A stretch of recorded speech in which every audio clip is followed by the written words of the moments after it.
Bonjour et bienvenue dans Interview, une émission qui va à la rencontre de différents profils, des hommes, des femmes, avec des parcours, des rêves différents. Aujourd'hui, nous avons le plaisir d'accueillir Mounir El Harem, chef exécutif du Baroque et expert culinaire, membre de plusieurs fédérations et associations gastronomiques tunisiennes et internationales. Il est aussi délégué international de l'Académie nationale de cuisine France. Bonjour, chef Mounir. Bonjour Inda, je suis ravi de t'avoir. Ah, c'est un bonheur de vous avoir donc en direct de la Tunisie dans notre émission Interview sur RTV. Alors, avant de parler justement du Baroque, de vos projets, parlez-nous de votre parcours professionnel qui vous a amené à devenir chef cuisinier. C'est un parcours assez atypique parce qu'en fait, moi j'étais parti pour faire pilote d'avion. J'ai fait des études supérieures de mathématiques qui ont commencé au lycée de Mutualville ici à Tunis, puis j'ai eu mon bac français à Washington, puis des études supérieures de mathématiques à l'université Louis Pasteur de Strasbourg, et puis en 89 je rentre en Tunisie pour travailler dans le groupe familial, et puis aux alentours de l'an 2002 j'ai décidé de faire une reconversion dans ma passion, qui est la cuisine. Il faut savoir que ma mère était un fin cordon bleu, parce que j'avais un papa qui était exigeant, qui aimait une bonne table. Donc on avait l'habitude d'avoir de belles tables bien assaisonnées, avec de la haute gastronomie à connotation sfaxienne, vu que mes parents sont sfaxiens, et que Sfax est réputé pour ses pâtisseries et sa cuisine et ses recettes qui sont vraiment à base de poissons, de fruits de mer, et vraiment c'est une excellente cuisine, voilà. Et puis doucement mais sûrement, j'ai gravi les échelons. C'était pas toujours évident, ce n'était pas toujours facile, ce n'était pas... C'était vraiment une lourde tâche que d'apprendre à l'âge de 38 ans là, de se mettre dans les fourneaux, derrière les fourneaux. Je me suis coupé plusieurs fois, je me suis brûlé maintes fois, je me suis écrasé le pouce 2 fois, j'ai mis ma main sur la plaque une quinzaine de fois, voilà, donc je me suis tapé des crises de nerfs parce que j'ai raté des plats, j'ai fait la plonge maintes fois, et maintenant je la fais pour rester toujours à la pointe, et puis, comment dirais-je, pour rester toujours en adéquation avec mon métier. Est-ce que, chef Mounir, vous avez, on va dire, un modèle de chef cuisinier qui vous a inspiré le plus? Il y a eu plusieurs modèles. J'ai côtoyé plusieurs chefs étoilés en France, des meilleurs ouvriers de France aussi, donc ils m'ont beaucoup appris et je leur dois énormément. Mais si je dois rendre un hommage, je rendrai un hommage à 2 personnes, 3 personnes.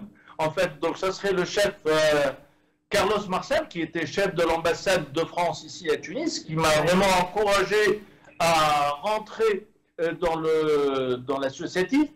Et puis le chef Leva Litaim, qui a travaillé avec moi et qui m'a vraiment encouragé à porter la veste, et puis on est toujours restés ensemble, amis dans la même association, donc on est souvent en contact. Je ne peux pas oublier le chef Mohamed Boujouben, qui est professeur à l'Institut Siderif, qui est l'Institut de haute études touristiques en Tunisie, et qui est chef formateur parmi les plus réputés en Tunisie. Je ferai un petit clin d'œil au meilleur ouvrier de France, Jean-Louis Oriou, qui est venu en Tunisie plusieurs fois et avec lequel je garde d'excellentes relations. Et le chef Jean-Jacques Jouteux, qui est une étoile guide Michelin, qui a été une étoile Michelin à Saint-Jean-Cap-Ferrat et qui est venu qui est venu pour parfaire un peu ma reconversion ici à Tunis. Alors, parlez-nous de la cuisine tunisienne. Faites-nous rêver. Ah, la cuisine tunisienne, moi je dirais que c'est la meilleure au monde, étant chauvin, mais bon, c'est parmi une des cuisines qui vraiment rayonne par sa diversité, sa richesse. C'est une cuisine qui est multimillénaire, la civilisation capsienne qui est présente en Tunisie, donc là on parle du néolithique, Ouais. Et donc, on parle de la ville, notamment de la ville de Gafsa. Imaginez-vous des gens sur cette terre, la belle Tunisie, depuis moins de 10 000 ans, qui a reçu énormément de gens qui sont venus, qui sont repartis. Qu'est-ce que vous voulez trouver? Donc, 10 000 ans d'histoire dans l'assiette devant vous. Donc, ça ne peut être que, au premier regard, donc il y a beaucoup de couleurs. Il y a du rouge, du vert, du jaune, de toutes les sortes. Et il y a évidemment des senteurs, puisqu'il y a les herbes, il y a les légumes, les fruits, etc. Et puis, après ça, nous avons aussi le goût. Donc, un mélange de goût et de saveurs multidisciplinaire et multimillénaire. Oui, pour ceux qui connaissent un peu la cuisine tunisienne, on a l'impression que la cuisine tunisienne est rouge par les tomates et l'harissa, mais la tomate et l'harissa ne sont arrivés en Tunisie qu'au XVIIe siècle avec l'arrivée des Andalous, après la découverte des Amériques. Donc, vous voyez, mais sinon, si on revient, nous avons des plats ancestraux, tels que le couscous, qui est inscrit au patrimoine immatériel de l'humanité. Le couscous est berbère, amazigh, dit des temps des Numides. Donc on est là, on parle de l'Afrique du Nord en général, et le couscous c'est vraiment le plat ancestral de l'Afrique du Nord. Il appartient à tout ce beau monde qui sont là, les fils spirituels des nomades. Larissa aussi est inscrit au patrimoine maintenant. C'est une fierté, non? Larissa vient juste d'être inscrite au patrimoine immatériel de l'humanité en tant que produit 100% tunisien, savoir-faire et recette ancestrale. Donc le piment est arrivé avec les morisques, du côté du Gabon, notamment, donc à la Goulette, à Gabès, à Sfax. C'est des villes côtières pour les gens qui connaissent un peu la Tunisie. Donc le piment a vite été planté, il a été... Qu'est-ce que j'allais dire? Votre plat préféré, c'est toujours la soupe d'orge au poisson? Mon plat préféré reste le chiche, donc c'est une soupe d'orge à base de poulpe. Le poulpe est un produit de la mer, rare de la région de Sfax, qui est très bon à la cuisson, et donc j'adore ça. Ah, c'est un très bon plat, et je connais aussi le couscous au poisson à Sfax, hein, pareil, hein. Le couscous au poisson, c'est pas mon plat préféré. Disons que vous trouverez toujours un couscous au poisson pour mon déjeuner.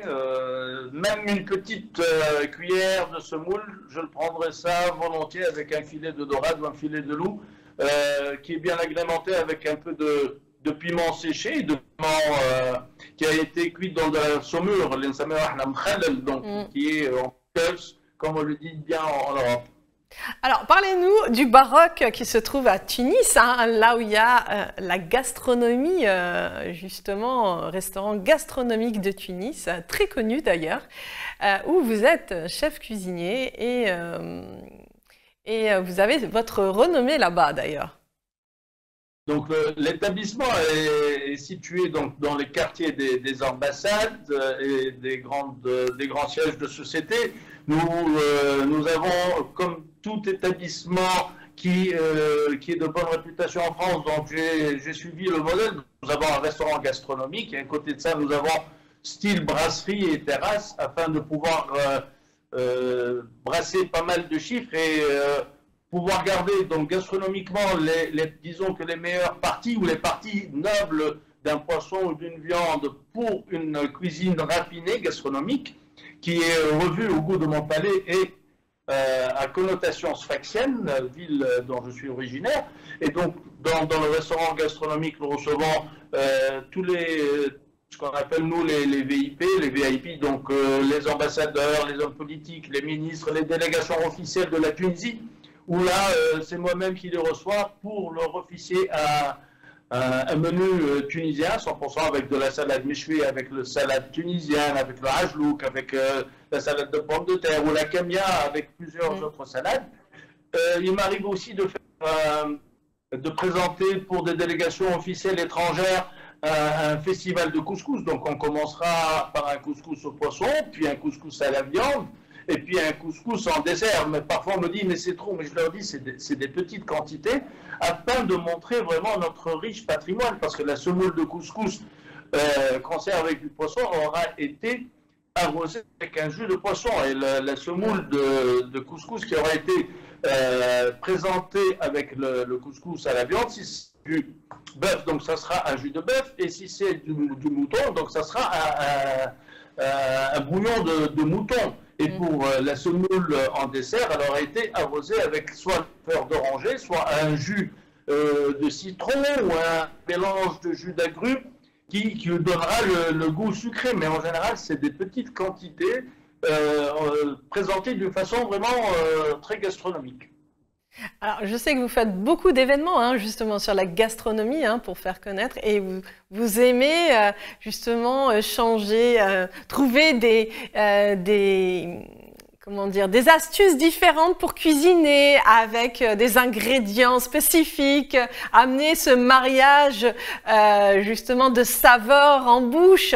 C'est quelque chose, justement, que vous avez en vous aussi, cette créativité et cet art culinaire.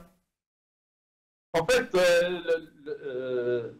ce n'est pas vraiment de la créativité, mais disons que j'aime bien que les choses soient bien préparées, qu'elles soient bien présentées, en fait, mais sinon, ce qui est important pour moi, c'est le goût. Le goût reste tunisien 100% avec des épices vraiment très présentes dans notre gastronomie.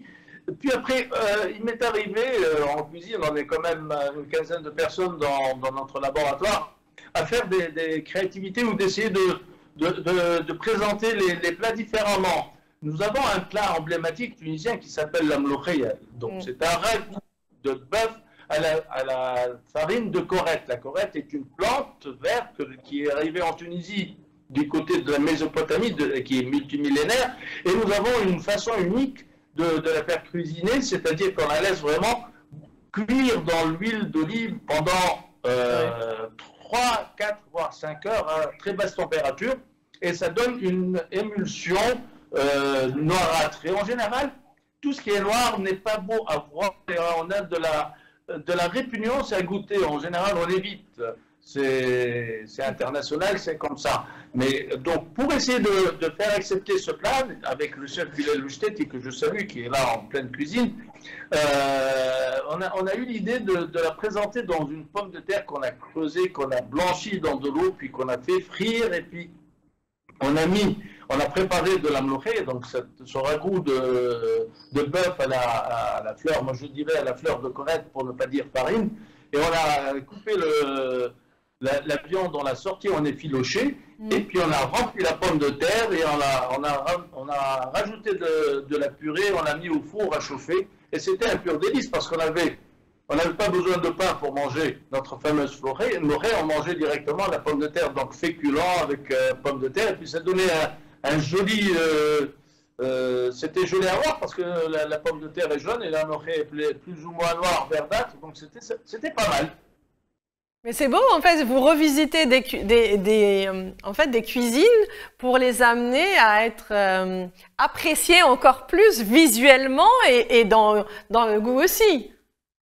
Oui, c'est ce qu'on fait visuellement, c'est ce qui est le plus facile, donc de préparer une semoule de couscous en timbale ou bien en emporte-pièce, donc c'est des termes techniques en cuisine. C'est beau à voir, ce n'est pas le plat mastodon comme on a l'habitude de le manger en famille. Donc, et puis on met des légumes à côté ou on travaille des légumes à la parisienne ou bien des légumes tournés. Donc, et puis avec les goûts, ce qu'on a essayé de faire pour mettre en valeur l'harissa, on a travaillé avec les produits laitiers. On n'a pas l'habitude de faire ça, mais on l'a imposé doucement mais sûrement. On a notre beurre harissa, donc c'est disons, au lieu de faire un beurre avec du thon ou du sel ou de l'anchois, nous on le prépare avec l'harissa. Les fromages blancs sont souvent mélangés avec de l'harissa, donc pour donner du goût à un beurre à un fromage qui est parfois neutre, hein, un fromage blanc neutre, quand on rajoute un peu d'harissa et de l'ail, donc ça va l'agrémenter. On pourra manger ça avec des bâtons de carottes ou des bâtons de fenouil ou des bâtons de concombre. Chef Mounir, qu'est-ce que vous pensez de la gastronomie française?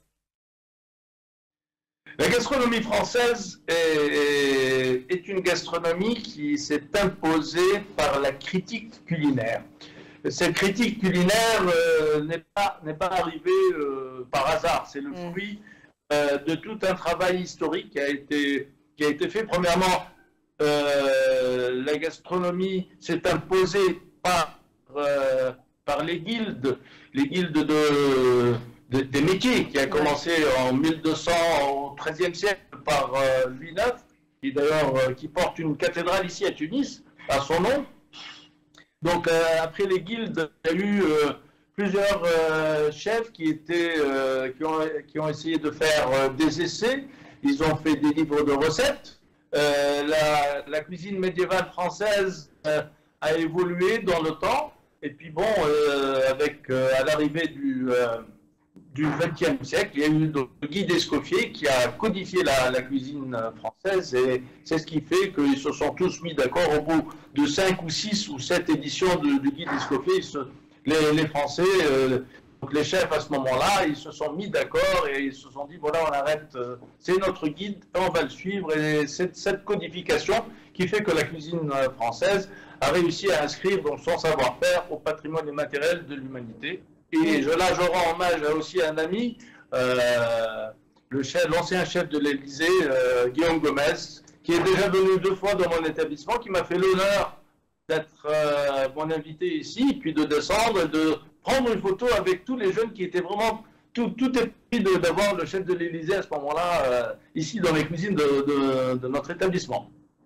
Y a-t-il des personnes ou des événements qui vous ont le plus marqué dans votre vie? Il y a eu la rencontre avec Feu Jacques Charette, qui était président de l'Académie nationale de cuisine France. Nous avons eu des échanges téléphoniques très souvent. Il est souvent venu en Tunisie. Quand il était jeune, il était donc conseiller culinaire chez des Tunisiens ici, des pâtisseries, etc. Et moi, quand j'avais l'habitude de partir en France, je devais passer le voir. Je me devais, parce que nous partagions énormément de valeurs et d'intégrité, pas uniquement en cuisine, mais disons dans la transmission du savoir aux jeunes. C'était quelque chose qui lui tenait à cœur et qui me tient aussi à cœur. Et en fait, en ce moment, est-ce qu'il y a des projets du chef Mounir au niveau de la gastronomie, que ce soit en Tunisie ou dans l'international? Il y a plusieurs projets qui sont en cours. Il n'y en a pas un spécialement. Disons que nous avons monté avec d'autres collègues la Fédération tunisienne du patrimoine gastronomique, dont on est là, on essaye de mettre en valeur cette fédération, de la monter sur pied, afin d'essayer de travailler sur ce qui a déjà été fait sur la codification de la cuisine tunisienne. Il y a Madame Zainab Kaha qui a écrit déjà un livre sur les recettes, elle a essayé de les répertorier.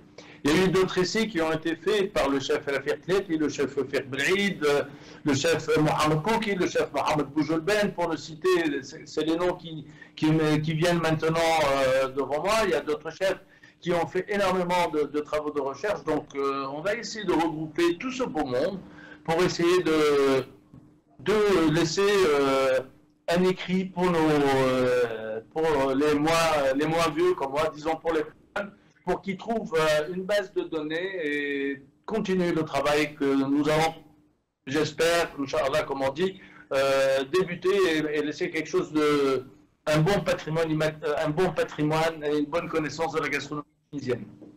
Alors, si vous aviez un message à passer aux jeunes qui nous regardent pour leur faire aimer la cuisine, ce serait lequel? Les jeunes qui sont en train de nous regarder, moi je leur dis premièrement, commencez par manger de la semoule de couscous qui aurait été arrosée avec un bon bouillon, et que ce bouillon ait le goût du poisson, pour manger un couscous au poisson, qui n'est pas très commercialisé malheureusement, pourtant il est très facile à faire, et rester humble, et puis vous dire que toutes ces stars qu'on voit à la télé, c'est bien beau, mais il y a vraiment tout un travail de fond à faire. Il faut être passionné de cuisine, il faut aimer la cuisine, il faut aimer lire pour bien connaître tous les produits, pour savoir comment acheter ce produit et comment le nettoyer, comment le mettre en valeur. Donc c'est vraiment tout un travail de fond qu'il faut faire. C'est vrai que c'est un travail qui est vraiment très fatigant, mais il y a une satisfaction quand le client vous dit « Je vous remercie, chef, que c'était très bon ». Ben, c'est très rare qu'il vous dise ça quand il a très mal mangé. En général, quand il a mal mangé, il va vous splitter, il va dire « Ah, mais c'est trop cher, c'est pas bon, oui, c'est vrai. etc. etc. » Voilà. C'est vrai, c'est vrai. En tout cas, je voulais vous remercier devant tous ceux qui nous regardent parce que j'ai été voir le chef Mounir, donc au restaurant Le Baroque, et j'ai été très bien accueillie. Vous êtes un homme extraordinaire, très humble et surtout très généreux, avec une grandeur d'âme et surtout une ouverture d'esprit, une tolérance. Et je tenais à le dire devant tout le monde lors de cette émission interview. Je conseille à tout le monde, pour ceux qui vont justement à Tunis, d'aller voir le chef Mounir parce qu'il a beaucoup d'histoires à vous raconter, des histoires justement qui vont vous faire aimer la Tunisie, qui vont vous faire aimer la gastronomie et surtout l'ingrédient secret, c'est l'amour, n'est-ce pas, chef Mounir? Oui, exactement. Donc, comme l'ont dit plusieurs chefs, mes aînés, donc si on n'aime pas les gens en général, ce n'est pas la peine d'aller en cuisine parce que cuisiner et travailler pour les autres, eux ils s'amusent. Quand les gens sont au resto qui sont en train de prendre du bon moment, vous êtes en cuisine en train de vous brûler et de vous prendre la tête pour sortir quelque chose de bon. Donc si on n'aime pas les gens, on rentre en cuisine. Et c'est ce qu'on retrouve en général dans les assiettes. On retrouve de l'amour, on retrouve beaucoup de passion, on retrouve de la générosité aussi. C'est exactement ça, la générosité, la passion, l'amour. Et c'est ce que vous incarnez en tout cas, chef Mounir. Un dernier mot, c'est la fin de l'émission. Si vous voulez transmettre un dernier mot à ceux qui nous regardent, n'hésitez pas. On vous écoute. Premièrement, je voudrais vous remercier pour toutes ces éloges. C'est vraiment fantastique. Recevoir des éloges comme ça, je crois que c'est la première fois qu'on fait autant. Je vous remercie pour ça. Et puis, moi, je ferai un appel à tous mes compatriotes franco-tunisiens, tuniso-français, qui au moins ont des origines tunisiennes. Sachez que le couscous au poisson est vraiment 100% tunisien, que la harissa est 100% tunisienne, et que notre gastronomie est vraiment très riche, elle a plus de 10 000 ans d'histoire, et qu'il faut en être fier, et qu'on devrait pouvoir la commercialiser, qui est un grand vecteur de promotion de toute une grande chaîne de valeur économique. Voilà. Merci beaucoup, chef Mounir El Arem, de votre participation dans l'émission Interview, et je vous dis à très bientôt, je l'espère.